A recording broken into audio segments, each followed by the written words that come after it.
So you know you're a good person, right? You adopted a dog from the shelter. You check in on your grandmother in the old folks' home once a month. You've funded 11 of your friends' Kickstarters. Wouldn't it be nice if you were rewarded for all of the little good things you do? For instance, maybe you could get a small discount on your groceries, or you could get in a faster line to go through airport security. That would be nice, wouldn't it? And wouldn't it also be nice if, say, that guy who cut you off in traffic without using his turn signal, if he had to pay a little bit more for his groceries? Or if your neighbor who uses the leaf blower at 6 in the morning on a Saturday, if he has to wait in line just a little bit longer at the airport? Those things sound great to me, and they probably sound great to most people. And that's the danger behind China's social credit score. Despite what outlets like Business Insider would have you believe, this isn't a new idea for China, but it is one that's rapidly gaining traction and becoming a national and therefore international issue. So I did want to talk about it. But yeah, as early as the Song Dynasty, China's government has been encouraging self-policing. It really took off during the reign of Mao Zedong, resulting in a rather disastrous class struggle. Up until fairly recently, the self-policing was on a communal scale as opposed to an individual scale. But with new technology comes new abilities to keep better track of each person's behavior. And with that, China is basically ushering in an episode of Black Mirror. For many years now, there have been smaller private social credit agencies in China. The recent effort that's happening now is an attempt to form a nationwide governmentally controlled version, though it still won't be one easy to access national credit agency that gives you a score, like when you log into Equifax to find out if you can get a car loan. It's much more complex, and it's strung across various levels of government, from the highest levels down to institutions like schools and libraries.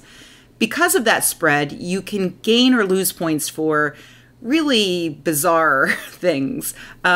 Taking care of your aging parents, for instance, that could earn you points, as could receiving an award at work. For the most part, in the pilot program, you can only lose points from actual illegal acts like speeding or driving drunk. Still, there are many, many people who have already been hurt by this system. For instance, a journalist wrote a critical article about a man and then was sued for defamation. He paid the resulting fine, but still mistakenly ended up on a blacklist, telling foreign policy that he couldn't purchase plane tickets and was unable to figure out how to remove himself from the blacklist. The system is also used to punish dissidents, since speaking critically about the Chinese government is the ultimate social no-no.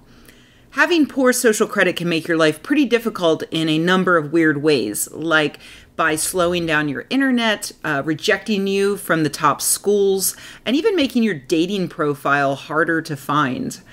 It all sounds pretty Orwellian, right? But remember at the start of this video where I basically described the same thing, but it sounded quite nice?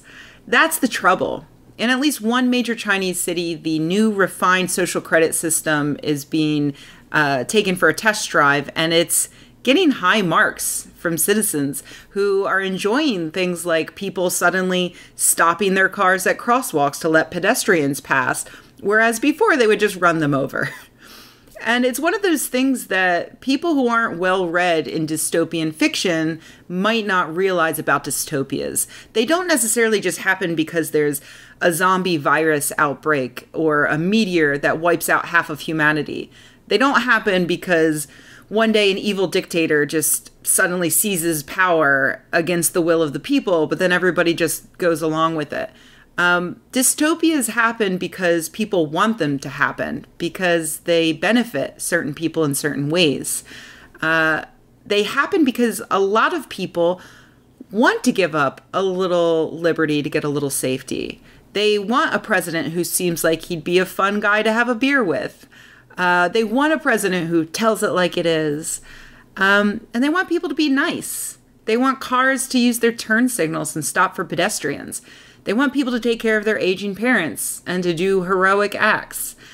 And if a government policy is making those things happen, whereas before those things were not happening, then people are less likely to complain about the nasty side effects, like a journalist being inconvenienced, or say journalists being even less likely to say anything critical of the government, or for all the people to stop doing any actions the government considers distasteful, like being openly homosexual or advocating for women's equality.